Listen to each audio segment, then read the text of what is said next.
The first thing that comes to one's mind when thinking about Egypt is the pyramids, and more specifically, the pyramids at Giza. The Great Pyramid at Giza is one of the marvels of the ancient world. It originally stood at 481 feet high. Its base rests on an area that covers 13.1 acres and incorporates 3.4 million cubic yards of material. That is 2/3 the size of the Hoover Dam. The pyramids at Giza were constructed in the Old Kingdom period between 2575 BC and 2150 BC. These breathtaking structures have some speculation to how and why they were built, making them a very intriguing topic to explore.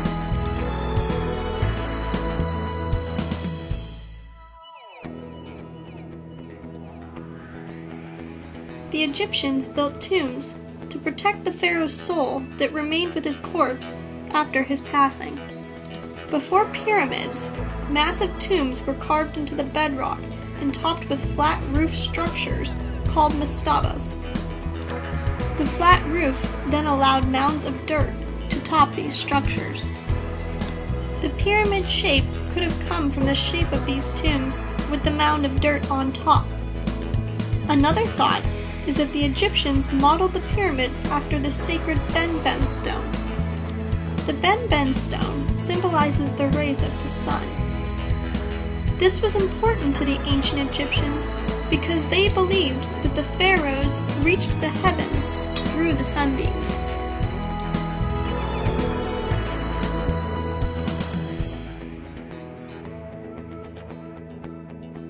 Without limestone, the construction of the pyramids may have been impossible.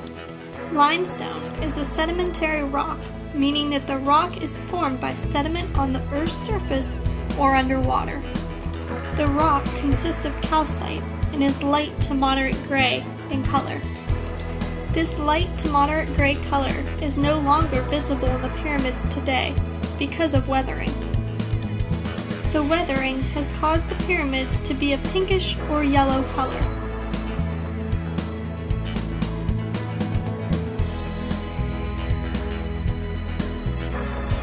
There are several reasons why limestone was chosen for the construction of the pyramids.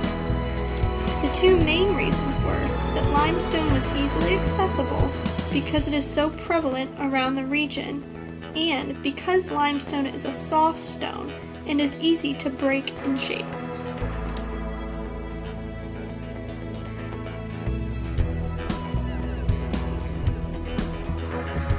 The quarrying began concurrently with the start of the site preparation for the pyramids. It is assumed that materials to build the pyramids were taken from local sources. This would minimize the transportation of large blocks.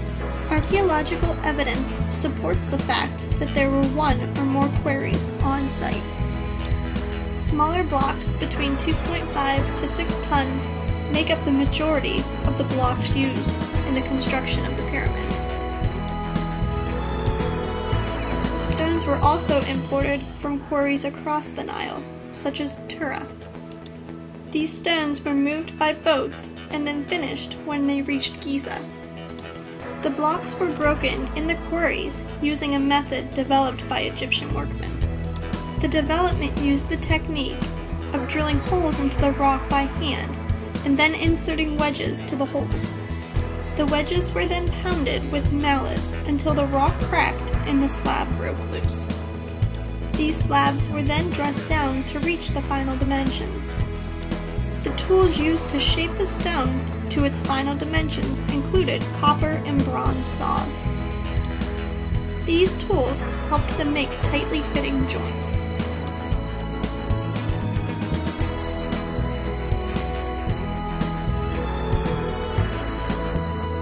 The idea of how they made the joints so tightly fitting is a perplexing one. The obvious method is to move the stones together to see how they fit and continually make adjustments and then try again. This method seems impractical considering the weight of the stone. The Greeks had a similar problem when doing polygonal masonry. we are given a clue of how they overcame this problem through Aristotle, who wrote,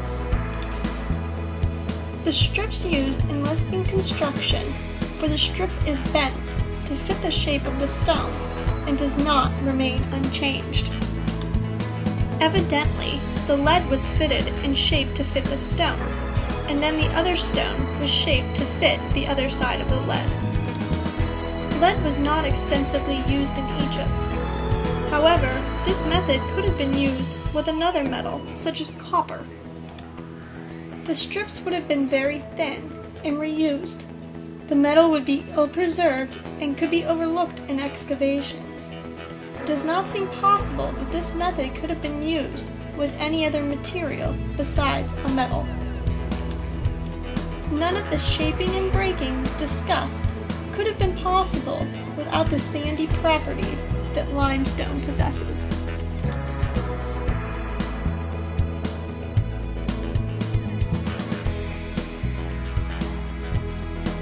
Engineering, mathematics, and science were all disciplines necessary to execute the large construction project of the pyramids.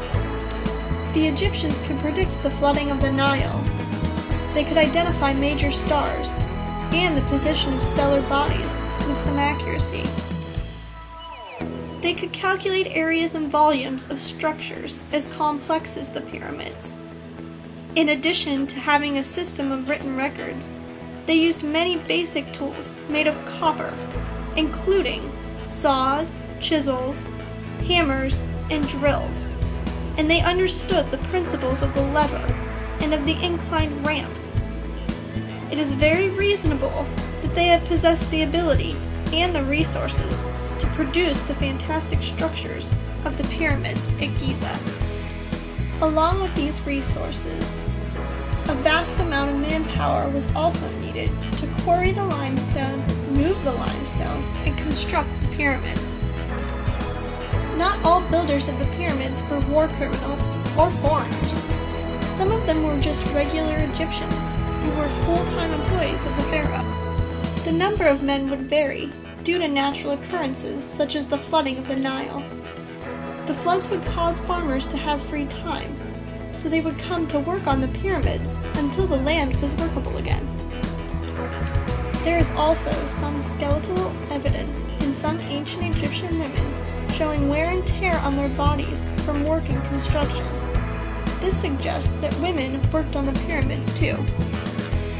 It is estimated that 20 to 30,000 workers completed the pyramids at Giza in 80 years. The construction of the pyramids is so impressive that some have even started rumors that extraterrestrials have been involved in the construction. The idea that slaves were used in the construction of the pyramids stems from Pharaoh Khufu, who had the largest pyramid constructed for him at Giza. This pyramid was built around 2500 BC and stood 481 feet tall. In this case, according to the Greek historian Herodotus, Khufu enslaved his people to build his pyramid.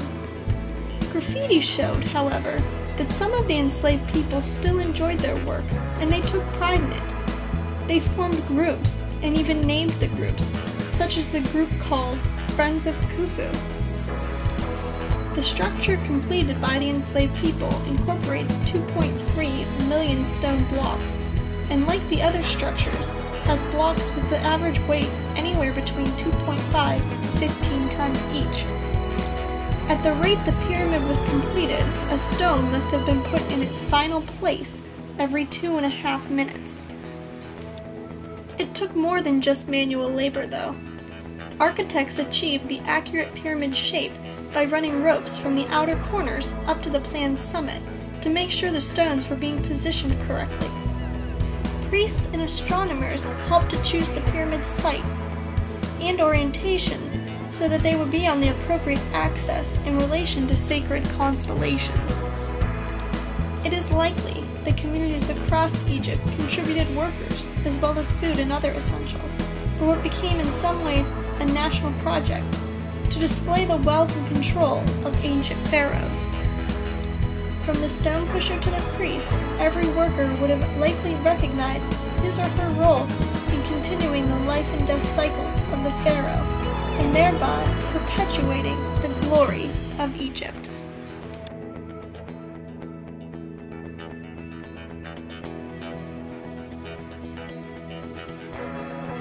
Although there is uncertainty to how and why the Egyptians built the pyramids, there is certainty that it was done.